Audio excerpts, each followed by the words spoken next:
ಪರೋಕ್ಷವಾಗಿ RSS ban ಮಾಡಲು ಕಾಂಗ್ರೆಸ್ ಸಂಚು. 25 ಸೆಪ್ಟೆಂಬರ್ 1925ರಂದು ಪ್ರಾರಂಭವಾದ ಈ ಸಂಸ್ಥೆ ಇವತ್ತು ಬೃಹದಾಕಾರವಾಗಿ ಬೆಳೆದಿದೆ. ಈ ಸಂಸ್ಥೆಯನ್ನ ಓರ್ವ ವೈದ್ಯರಾದ ಶ್ರೀ ಕೇಶವ ಬಲಿರಾಮ್ ಹೆಗ್ಡೆವಾರ್ ಅವರು ಮಹಾರಾಷ್ಟ್ರದ ನಾಗ್ಪುರದಲ್ಲಿ ನಮ್ಮ ಭಾರತದ ಕಲಾಚಾರ, ಒಗ್ಗಟ್ಟು, ಶಿಸ್ತು ಮತ್ತು ಹಿಂದುತ್ವವನ್ನು ಉಳಿಸಲು ಹಾಗೂ ಬೆಳೆಸುವ ಸಲುವಾಗಿ ಪ್ರಾರಂಭಿಸಿದರು. ಈ ರಾಷ್ಟ್ರೀಯ ಸ್ವಯಂ ಸೇವಾ ಸಂಘ ಮೊದಲಿಗೆ 1920ನೇ ಇಸ್ವಿಯಲ್ಲಿ ಕಾಂಗ್ರೆಸ್ ಜೊತೆಯಲ್ಲಿ ಸೇರಿತು. ಆ ಬಳಿಕ ಭಾರತದ ಸ್ವಾತಂತ್ರ್ಯ ಚಳುವಳಿ ಪ್ರಾರಂಭಿಸಿತು. 1919-24ರ ಸಂದರ್ಭದಲ್ಲಿ ಖಿಲಾಫಟ್ ಚಳುವಳಿಯಲ್ಲಿ ಭಿನ್ನಾಭಿಪ್ರಾಯ ಉಂಟಾಗಿತ್ತು. ಆ ಹಿನ್ನೆಲೆಯಲ್ಲಿ ಆರ್ಎಸ್ಎಸ್ ಸಂಸ್ಥೆಯು ಪ್ರತ್ಯೇಕವಾಗಿ ದಸರಾ ದಿನದಂದು ಪ್ರಾರಂಭ ಮಾಡಲಾಗಿತ್ತು ಎಂಬ ಸುದ್ದಿ ಇದೆ. ಇಂತಹ ಸಂಸ್ಥೆಯನ್ನ ಒಡೆದು ಹಾಕಲು ನಮ್ಮ ರಾಜ್ಯ ಸಚಿವರಾದ ಶ್ರೀ ಪ್ರಿಯಾಂಕ್ ಖರ್ಗೆ ಅವರು ತಲೆ ಎತ್ತಿರುತ್ತಾರೆ. ಅದು ಒಂದು ಕಡೆ ಇರಲಿ, ಪ್ರಿಯ ವೀಕ್ಷಕರೇ, ಕಳೆದ ವಾರ ಶತಮಾನೋತ್ಸವ ಅಂಗವಾಗಿ ದೇಶ ಹಾಗೂ ಪ್ರಪಂಚದಾದ್ಯಂತ ಸಂಭ್ರಮಿಸಲಾಯಿತು. ವಿದ್ಯಾನಗರಿಯಾದ ಧಾರವಾಡದಲ್ಲೂ ನಡೆದ ಈ ಸಂಭ್ರಮವನ್ನ ಕಣ್ತುಂಬಿಸಿಕೊಳ್ಳೋಣ ಬನ್ನಿ. ಅದಾಗಿ ಧಾರವಾಡ ನಗರದಲ್ಲಿ ನಡೆದ ವಿಜಯದಶಮಿ ಉತ್ಸವ ಮತ್ತು ಪಥಸಂಚಲನ ನಡೆಯಿತು.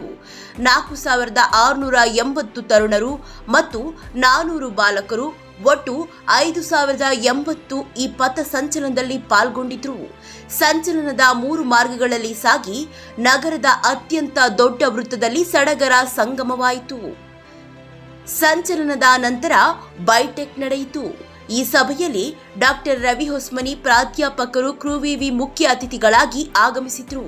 ಶ್ರೀ ದುರ್ಗಣ್ಣ ಜಿ ಬೌದ್ಧಿಕ ನಡೆಸಿಕೊಟ್ರು. ಅದಕ್ಕೂ ಮೊದಲು ಘೋಷ ಪ್ರದರ್ಶನ ಮತ್ತು ಪಾಲ್ಗೊಂಡ ಎಲ್ಲ ಸ್ವಯಂ ಸೇವಕರಿಂದ ಉಪವಿಷ್ಟ ವ್ಯಾಯಾಮ ಪ್ರದರ್ಶನ ಮಾಡಲಾಯಿತು.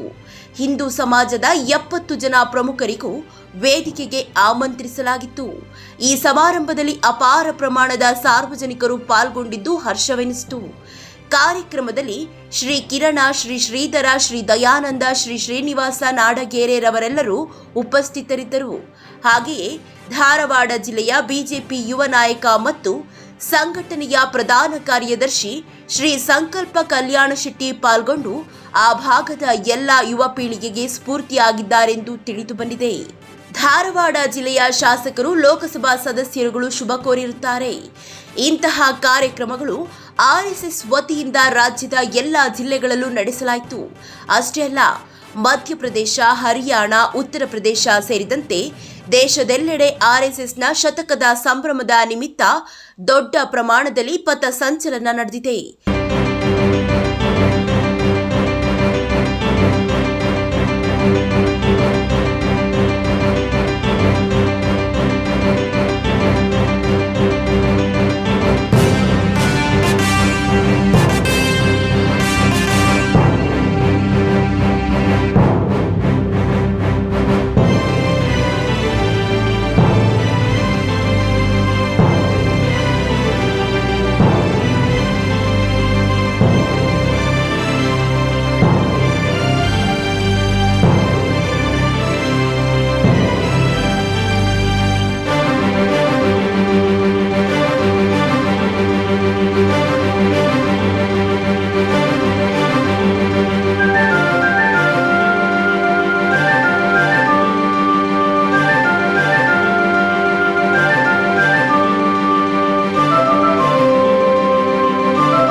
ಕಾರ್ಯಕ್ರಮವನ್ನು ತಡೆ ಮಾಡುವ ಸಲುವಾಗಿ ಮರಿಕರ್ಗೆ ಪ್ರಿಯಾಂಕ್ ಮುಖ್ಯಮಂತ್ರಿಗಳಿಗೆ ಪತ್ರ ಬರೆದು ಶಿಫಾರಸು ಪಡೆದು ರಾಜ್ಯದ ಮುಂದೆ ಸುದ್ದಿಯಾಗಿರ್ತಾರೆ. ಹಾಗಾದ್ರೆ ಬನ್ನಿ ಈ ವರದಿಯನ್ನು ನೋಡೋಣ. Sir, why you writing letter now? Because the rules are not being followed.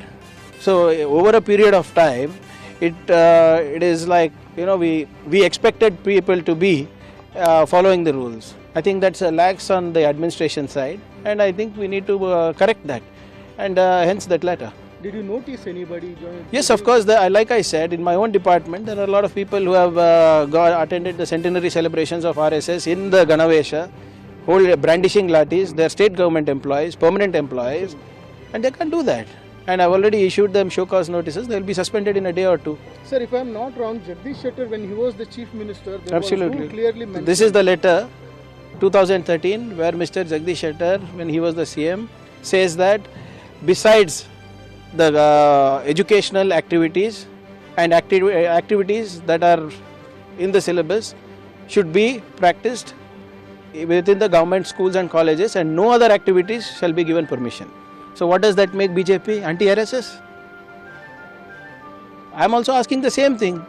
People go to schools, government colleges, government hostels to study, to elevate themselves out of poverty, to get a life of dignity. And you people are coming and poisoning the minds of these children. What to wear, how to wear, whom to pray to, that my parents will teach at home. Who are these people to come to government schools, government colleges and do all these things in public places? ಇಷ್ಟಕ್ಕೂ RSS ಅಂದ್ರೆ ಏನು, ಇದರ ತಾಕತ್ತು ಎಂತಹದು ಎಂಬುದನ್ನ ನೋಡೋಣ ಬನ್ನಿ. ವೀಕ್ಷಕರೇ, ರಾಷ್ಟ್ರಪತಿ, ಪ್ರಧಾನಮಂತ್ರಿ, ಗೃಹ ಸಚಿವರು, ಉಪರಾಷ್ಟ್ರಪತಿ, ಲೋಕಸಭೆಯ ಸ್ಪೀಕರ್ ಮತ್ತು 18 ಮುಖ್ಯಮಂತ್ರಿಗಳು, 29 ರಾಜ್ಯಪಾಲರು, 1 ಲಕ್ಷ ಶಾಖೆಗಳು, 150 ಮಿಲಿಯನ್ ಸ್ವಯಂ ಸೇವಕರು, 2 ಲಕ್ಷ ಸರಸ್ವತಿ ವಿದ್ಯಾಮಂದಿರಗಳು, 5 ಲಕ್ಷ ಶಿಕ್ಷಕರು, 10 ಮಿಲಿಯನ್ ವಿದ್ಯಾರ್ಥಿಗಳು, ಭಾರತೀಯ ಮಜ್ದೂರ್ ಸಂಘದ 20 ಮಿಲಿಯನ್ ಸದಸ್ಯರು, 10 ಮಿಲಿಯನ್ ಎಬಿವಿಪಿ ಕಾರ್ಯಕರ್ತರು, 150 ಮಿಲಿಯನ್ ಬಿಜೆಪಿ ಸದಸ್ಯರು, 1200 ಪ್ರಕಾಶನ ಸಂಸ್ಥೆಗಳು, 9,000 ಪೂರ್ಣಾವಧಿ ಕಾರ್ಯಕರ್ತರು, 7 ಲಕ್ಷ ಮಾಜಿ ಸೈನಿಕರ ಮಂಡಳಿ ಸದಸ್ಯರು, ವಿಶ್ವ ಹಿಂದೂ ಪರಿಷತ್ತಿನ 10 ಮಿಲಿಯನ್ ಸದಸ್ಯರು, 3 ಮಿಲಿಯನ್ ಬಜರಂಗದಳ ಕಾರ್ಯಕರ್ತರು, 1,50,000 ಸೇವಾ ಯೋಜನೆಗಳು, 18 ರಾಜ್ಯಗಳಲ್ಲಿನ ಸರ್ಕಾರಗಳು, 283 ಸಂಸತ್ ಸದಸ್ಯರು, 58 ಸಂಸತ್ ಸದಸ್ಯರು, 1,460 ಶಾಸಕರಿದ್ದಾರೆ. ವನವ್ಯಾಪಿ ಕಲ್ಯಾಣ ಆಶ್ರಮ, ವನಬಂಧು ಪರಿಷತ್, ಸಂಸ್ಕಾರ ಭಾರತಿ, ವಿಜ್ಞಾನ ಭಾರತಿ, ಲಘು ಉದ್ಯೋಗ ಭಾರತಿ, ಸೇವಾ ಸಹಕಾರ, ಸೇವಾ ಇಂಟರ್ನ್ಯಾಷನಲ್, ರಾಷ್ಟ್ರೀಯ ಸೇವಿಕಾ ಸಮಿತಿ, ಆರೋಗ್ಯ ಭಾರತಿ, ದುರ್ಗಾ ವಾಹಿನಿ, ಸಾಮಾಜಿಕ ಸಮರಸ್ತಾ ಮಂಚ್, ಸಂಘಟಕ್, ಪಾಂಚಜನ್ಯ, ಶ್ರೀರಾಮ ಜನ್ಮಭೂಮಿ ಮಂದಿರ ನಿರ್ಮಾಣ ಟ್ರಸ್ಟ್, ದೀನದಯಾಳ್ ಸಂಶೋಧನಾ ಸಂಸ್ಥೆ, ಭಾರತೀಯ ವಿಚಾರ ಸಾಧನ, ಸಂಸ್ಕೃತ ಭಾರತಿ, ಭಾರತ ವಿಕಾಸ ಪರಿಷತ್, ಜಮ್ಮು ಮತ್ತು ಕಾಶ್ಮೀರ ಸ್ಟಡಿ ಸರ್ಕಲ್, ದೃಷ್ಟಿ ಸಂಸ್ಥಾನ, ಹಿಂದೂ ಸಹಾಯವಾಣಿ, ಹಿಂದೂ ಸ್ವಯಂ ಸೇವಕ ಸಂಘ, ಹಿಂದೂ ಮುನ್ನಾನಿ, ಅಖಿಲ ಭಾರತೀಯ ಸಾಹಿತ್ಯ ಪರಿಷತ್ತು, ಭಾರತೀಯ ಕಿಸಾನ್ ಸಂಘ, ವಿವೇಕಾನಂದ ಕೇಂದ್ರ ತರುಣ್ ಭಾರತ್, ಅಖಿಲ ಭಾರತೀಯ ಗ್ರಾಹಕ್ ಪಂಚಾಯತ್, ಹಿಂದೂಸ್ತಾನ ಸಮಾಚಾರ, ವಿಶ್ವ ಸಂವಾದ ಕೇಂದ್ರ, ಜನಕಲ್ಯಾಣ ಬ್ಲಡ್ ಬ್ಯಾಂಕ್, ಇತಿಹಾಸ ಸಂಕಲನ ಸಮಿತಿ, ರಾಷ್ಟ್ರ ಸೇವಿಕಾ ಸಮಿತಿ, ಸ್ತ್ರೀ ಶಕ್ತಿ ಜಾಗರಣ, ಏಕಲ್ ವಿದ್ಯಾಲಯ, ಧರ್ಮ ಜಾಗರಣ, ಭಾರತ ಭಾರತಿ, ಸಾವರ್ಕರ್ ಅಧ್ಯಾಸನ್, ಶಿವಾಜಿ ಅಧ್ಯಯನ, ಪತಿತ್ ಪವನ್ ಸಂಘಟನೆ, ಹಿಂದೂ ಏಕತಾ ಮತ್ತು ಲೆಕ್ಕವಿಲ್ಲದಷ್ಟು ಹೆಚ್ಚು ಸಂಸ್ಥೆಗಳು ಆರ್ಎಸ್ಎಸ್ ಪ್ರೇರಣೆಯಿಂದ ನಾನಾ ಕ್ಷೇತ್ರಗಳಲ್ಲಿ ಕೆಲಸ ಮಾಡ್ತಿವೆ. ಇಷ್ಟು ದೊಡ್ಡ ಸಂಸ್ಥೆಗೆ ಕಡಿವಾಣ ಹಾಕುವ ಹುಚ್ಚು ಸಾಹಸಕ್ಕೆ ಮರಿಕರ್ಗೆಯ ಮಾತು ಕೇಳಿ ಮೂಗುದಾರ ಹಾಕಲು ಮುಂದಾದರೆ ಅದರಷ್ಟು ಮೂರ್ಖತನ ಮತ್ತೊಂದಿಲ್ಲ. ಸರ್ಕಾರಿ ಜಾಗಗಳಲ್ಲಿ ಆರ್ಎಸ್ಎಸ್ ಚಟುವಟಿಕೆ ನಿಷೇಧ ಹಾಗೂ ಸರ್ಕಾರಿ ನೌಕರರು ಆರ್ಎಸ್ಎಸ್ ಚಟುವಟಿಕೆಗಳಲ್ಲಿ ಪಾಲ್ಗೊಳ್ಳುವುದಕ್ಕೆ ನಿಷೇಧ ಹೇರುವ ಚಿಂತನೆ ಕೂಡ ಮರಿಕರ್ಗೆಯ ದುಷ್ಟ ಮನಸ್ಸಿನಲ್ಲಿದೆ. ಈ ಹಿಂದೆ ಆರ್ಎಸ್ಎಸ್ ಅನ್ನ 3 ಬಾರಿ ಬ್ಯಾನ್ ಮಾಡಿದಾಗಲೂ ದುಪ್ಪಟ್ಟಾಗಿ ಬೆಳೆದು ನಿಂತಿದೆ. ಸರ್ಕಾರಿ ನೌಕರರು ಭಾಗವಹಿಸಬಾರದು ಎಂಬ ನಿಷೇಧದ ನಡುವೆಯೂ ಲಕ್ಷಗಟ್ಟಲೆ ನೌಕರರು ಭಾಗವಹಿಸಿದ್ದಾರೆ. ಕಲಬುರಗಿಯಲ್ಲಿ ಪ್ರವಾಹದಿಂದ ರೈತರು ಕಂಗಾಲಾಗಿದ್ದಾರೆ. ಬೆಳೆ ಪರಿಹಾರಕ್ಕೆ ಪ್ರತಿಭಟಿಸುತ್ತಿದ್ದಾರೆ. ಬಾಣಂತಿಯರು, ಶಿಶುಗಳು ಸಾವನ್ನಪ್ಪುತ್ತಿವೆ. ಶೈಕ್ಷಣಿಕವಾಗಿಯೂ ತೀರಾ ಹಿಂದುಳಿದಿದೆ. ಅಕ್ರಮ ಮರಳು ಮಾಫಿಯಾ ಅಟ್ಟಹಾಸ ಮೆರೆಯುತ್ತಿದೆ. ಕಾಳಸಂತೆಯಲ್ಲಿ ಅಕ್ಕಿ ಮಾರಾಟವಾಗುತ್ತಿದೆ. ರಸಗೊಬ್ಬರದ ಕೊರತೆಯಿಂದ ರೈತರು ಬಳಲುತ್ತಿದ್ದಾರೆ. ಇನ್ನು ಹೇಳುತ್ತಾ ಹೋದ್ರೆ ಪಟ್ಟಿ ಉದ್ದವಾಗುತ್ತಾ ಹೋಗುತ್ತೆ. ಇವುಗಳ ಬಗ್ಗೆ ಗಮನ ಹರಿಸದೆ, ಜನರ ಸಮಸ್ಯೆಗಳಿಗೆ ಸ್ಪಂದಿಸದೆ 5-6 ದಶಕಗಳಿಂದ ಗೂಟ ಹೊಡೆದುಕೊಂಡು ಕುಂತಿರುವ ಪ್ರಿಯಾಂಕರ್ಗೆ ಮೊದಲು ಇವುಗಳ ಬಗ್ಗೆ ಪತ್ರ ಬರೆಯಲಿ. ಈ ಬಗ್ಗೆ ಗಮನ ಹರಿಸಿ ಜನರ ಉದ್ಧಾರ ಮಾಡಲಿ. ಅದು ಬಿಟ್ಟು ಇರಲಾರದವರು ಇರುವೆ ಬಿಟ್ಕೊಂಡಂತೆ RSS ಎಂಬ ಜೇನುಗೂಡಿಗೆ ಕಲ್ಲು ಹೊಡೆದಿದ್ದಾರೆ. ಕಚ್ಚಿಸಿಕೊಳ್ಳದೆ ಬೇರೆ ವಿಧಿಯಿಲ್ಲ ಎಂಬ ಮಾತು ಸಾರ್ವಜನಿಕರದಾಗಿರುತ್ತದೆ. ಒಟ್ಟಾರೆ ಪ್ರಿಯಾಂಕರ್ಗೆ ಜೊತೆಯಲ್ಲಿ ಕಾಂಗ್ರೆಸ್ ಗತಿ ಏನಾಗಬಹುದು ಕಾದು ನೋಡೋಣ. लेकिन अनेक सदस्यों को ये याद नहीं होगा जब भारत पर हमारे पड़ोसी देश का आक्रमण हुआ था। नेहरू जी प्रधानमंत्री थे, 26 जनवरी आ गई, गण दिवस की परेड होनी है।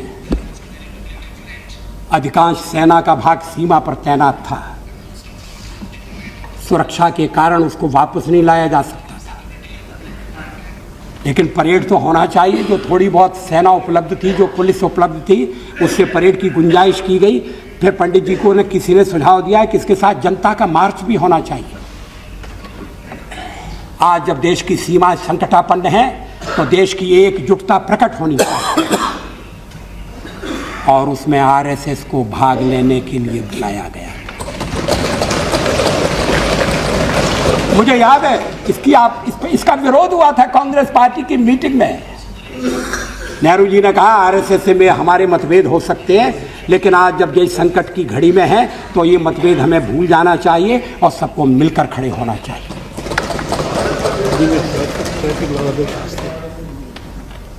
फिर देश पर हमला हुआ। श्री लाल बहादुर शास्त्री प्रधानमंत्री थे। दिल्ली में ट्रैफिक का प्रबंध कौन करेगा, इसके लिए पुलिस के सिपाही कम पड़ रहे थे। ये काम फिर हमें सौंपा गया। ಪ್ರಿಯ ವೀಕ್ಷಕರೇ, ಈ ಸುದ್ದಿ ಇಷ್ಟವಾದಲ್ಲಿ ಸಬ್ಸ್ಕ್ರೈಬ್ ಆಗದವರು ಸಬ್ಸ್ಕ್ರೈಬ್ ಆಗಿ, ಶೇರ್ ಮಾಡಿ, ಲೈಕ್ ಮಾಡಿ, ಪ್ರೋತ್ಸಾಹಿಸಿ.